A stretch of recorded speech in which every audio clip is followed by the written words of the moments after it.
এ রানী বিলকিস, আল্লাহু আকবার, আল্লাহ রাজ্য পরিচালনা করার মতো সব যোগ্যতা তার আছে। রাজ্য পরিচালনা করে, দেখতেও বড় মহা সুন্দরী। আল্লাহু আকবার, আল্লাহ দেখলে পরে চোখ আপনি তার থেকে ঘুরাইতে পারবেন না।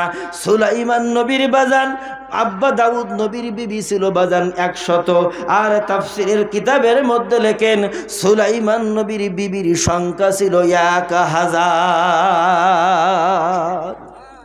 বিলকিসকে দিয়াই আল্লাহ 1000 পুরাই দিলেন। সুবহানাল্লাহ কোন। সুলাইমান নবী কই কি সংবাদ দিলি তুই? স্বর্ণের সিংহাসন, যেই সিংহাসনে আল্লাহু আকবার, আল্লাহ মণিমুক্তা দিয়া ডিজাইন করা। সুবহানাল্লাহ কোন। সুলাইমান নবী অনেক লম্বা কাহিনী। সুলাইমান নবী এরপরে বললেন, হুদহুদ রে, তুই কি সত্য বলো না মিথ্যা বলো? আল্লাহু আকবার, আল্লাহ তখন এবার হুদহুদ বলে, হুজুর এত আনন্দিত হইয়েন না, কোনো একটা কথা আছে। কয় কি কথা? কয় হুজুর গো, এই রানী সহ এবং তার রাজ্যে যতগুলি মানুষ আছে সকলেই আল্লাহকে বাদ দিয়ে চন্দ্র এবং তারকার পূজা করে। নাউজুবিল্লাহ বলেন। তারা চন্দ্রের পূজারিনী, চন্দ্রের পূজা করে। রানী বিলকিস সাধারণ কোনো প্রধানমন্ত্রী ছিল না, সাধারণ কোনো সম্রাজ্ঞী ছিলেন না। রানী বিলকিসের ছিল 12,000 সেনা অধ্যক্ষ, 12,000 সেনা প্রধান ছিল। আর ওই 12,000-এর অধীনে, প্রত্যেকের অধীনে ছিল 1,00,000 সেনা। এ কি সাধারণ নারী? কথা বলেন। হুজুর কাম একটা আছে, এরা মুশরিকা, ইমানদার না, চন্দ্র সূর্যর পূজা করে। সুলাইমান নবী বললে কি? কয় হ্যাঁ। সুলাইমান নবী কয় ঠিক আছে, আমি একটু পরীক্ষা করে দেখি। অনেক লম্বা কাহিনী, সানানজুর, আমি একটু পরীক্ষা করব, অপেক্ষা করব, দেখি তোর কথাটা সত্য না মিথ্যা। তুই কি সত্য বললি না মিথ্যা বললি? যা, আমার পক্ষ থেকে আমি একটা চিঠি লিখে দিতেছি, আমার এই চিঠিটা নিয়ে যা। আমারে কি যা শেষ করে দেবো? 10টা বললেন না আপনি, তেমন তো 5 মিনিট বাকি।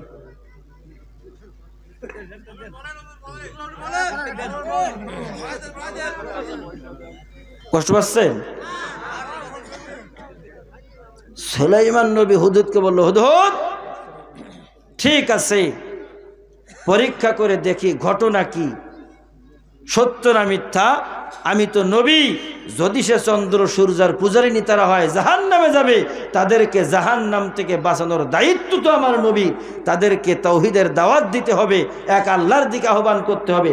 সুলাইমান নবী রূপার পাতে স্বর্ণের অক্ষর দিয়া চিঠি লিখে হুদহুদ পাখির ঠোঁটের মধ্যে লাগাই দিয়েছে। কয় যা, এই কায়দায় নিয়া উড়াল দিবি, সোজা যাইয়া রানী বিলকিসের সামনে ফেলবি। চিঠিটা কি করবি? রানী বিলকিসের কাছে নিয়ে যাবি। 2টা তাফসীর আসছে। রানী বিলকিসের এই চিঠি, রানী বিলকিস যে ঘরে, যে বিশ্রামাগারে বিশ্রাম করতেন, আভ্যন্তরীণ কক্ষ, সেখানে কেউ যেতে পারত না।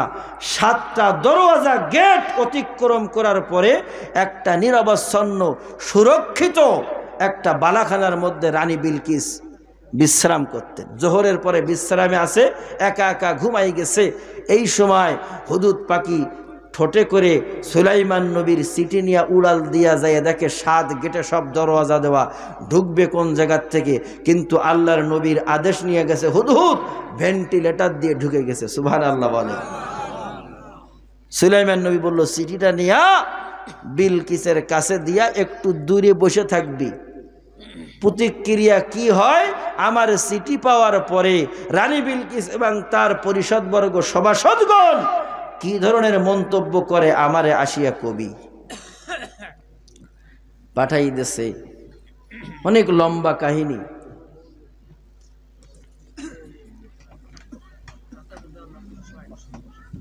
হুজুর এসে গেছে, আর তো কথা বলা যায় না।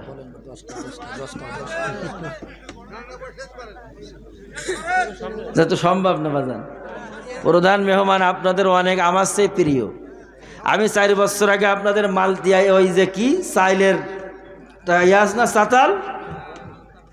চাইলের সাতাল আসছিলাম 4 বছর আগে। অন্যদিকে আসছি, এই গ্রামে ভাই সাদেক ভাই যোগাযোগ করে মাঝে মধ্যে। আল্লাহ বছর আনছেন, সময় সুযোগ হয় না।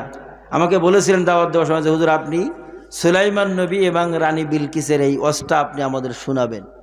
আমি দাওয়াত দেওয়ার সময় শুনে নেই যে আপনাদের বিষয়বস্তু কি, কোন বিষয়ে কথা বলতে হবে, না আমি আমার মতো বলবো। উনি আমাকে বলেছিলেন, এই জন্য আমি তাফসির সংক্ষেপ করে এনেছিলাম। ভাই এসে গেছেন, অনেক লম্বা কথা। সুলাইমান নবীর হুদুদ পাখি চিঠি দিয়া পাশে আছে, চিঠিটা নিয়ে দুই তাফসির, হয়তো ঘরের ভিতরে যেয়ে ফেলছে, অথবা রানী বিলকিস যখন রাজ সিংহাসনে বসে মন্ত্রী পরিষদদেরকে নিয়ে বসে আছেন, ভরা মজলিসে হুদুদ পাখি চিঠিটা নিয়ে সুলাইমানের চিঠি নিয়ে রানী বিলকিসের সামনে টেবিলে রেখে দিয়েছে। সুবহানাল্লাহ বলে। রানী বিলকিস তুলে দেখে রূপার পাত, স্বর্ণের অক্ষর দিয়ে লেখা, সেখানে লেখা আছে ইন্নাহু মিন সুলাইমান। এই চিঠিটা সুলাইমানের পক্ষ থেকে, ওয়া ইন্নাহু বিসমিল্লাহির রহমানির রহিম। সুবহানাল্লাহ বলেন। লাস্টে মাঝখানে অনেক কথা লেখা, লাস্টে লেখা আছে আল্লাহ তাআলু আলাইয়া ওয়াতুনি মুসলিমিন। এই বিলকিস, তোমার অধীনে লক্ষ লক্ষ সৈন্য সেনা আছে, বড় সিংহাসনের মালিকা তুমি, সম্রাজ্ঞী তুমি, খবরদার আল্লাহ তাআলু আলাইয়া, আমার উপরে বাড়াবাড়ি করবি না, স্যালেন্ডার করে আমার কাছে মুসলমান হয়ে ফিরে আয়। সুবহানাল্লাহ বলেন। এই চিঠি দেখে রানী বিলকিস মন্ত্রী পরিষদদেরকে বললেন, আর ওই চিঠিটা ফেলাই দিয়ে হুদহুদ বসে আছে গাছের ডালে। সুলাইমান নবী বলছে না পাশে বসে থাকবি, কি প্রতিক্রিয়া হয়, আবার উড়াল দিয়েছে আমারে কবি। সুবহানাল্লাহ কন।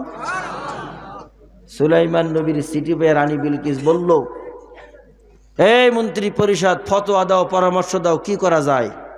তখন মন্ত্রী পরিষদের দায়িত্বশীলরা তেল মেরে কয়, আরে আমরা তো বড় লড়াকু সৈনিক, শক্তিশালী, আমাদের অনুমতি দেন ম্যাডাম, আমরা যাইয়ে সুলাইমান সহ সুলাইমানের রাজ্যকে